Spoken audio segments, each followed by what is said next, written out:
Police उपायुक्त परिमंडळ 1 यांच्या कार्यक्षेत्रात अवैध धंद्यांविरोधात पोलिसांनी सुरू केलेल्या कारवाईला आता महापालिकेच्या तोडक कारवाईची जोड मिळाली आहे। अवैध व्यवसाय प्रकरणी गुन्हे दाखल झालेल्या 3 आस्थापनांवर मीरा भाईंदर महापालिकेच्या माध्यमातून तोडक कारवाई करण्यात आली आहे।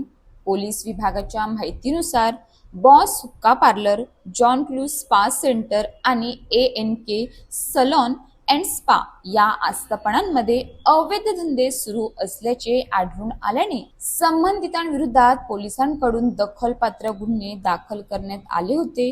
गुन्हे दाखल झाल्यानंतर संबंधित आस्थापनांची पाहणी करण्यात आली। या पाहणी दरम्यान काही ठिकाणी अवैध बांधकाम आढळून आल्याचे निदर्शनास आले। त्यानंतर या बांधकामांवर कायदेशीर कारवाई करण्यासाठी पोलीस उपायुक्त परिमंडळ 1 यांच्या स्तरावरून मीरा भाईंदर महापालिकेच्या आयुक्तांकडे पत्रव्यवहार करण्यात आला। पोलिसांच्या पत्रव्यवहारानंतर महानगरपालिकेच्या संबंधित विभागाने तिन्ही आस्थापनांची तपासणी केली। तपासणीअंती नियमबाह्य बांधकाम आढळलेल्या बॉस हुक्का parlour, John clues spa centre आणि ANK सलॉन अँड स्पा यांच्यावर महापालिकेच्या माध्यमातून तोडक कारवाई करण्यात आली। या कारवाईमुळे अवैध धंदे तसेच नियमबाह्य बांधकामांना प्रशासकीय यंत्रणा कोणत्याही परिस्थितीत पाठीशी घालणार नसल्याचा स्पष्ट संदेश देण्यात आला आहे। पोलिसांकडून गुन्हे दाखल करण्याबरोबरच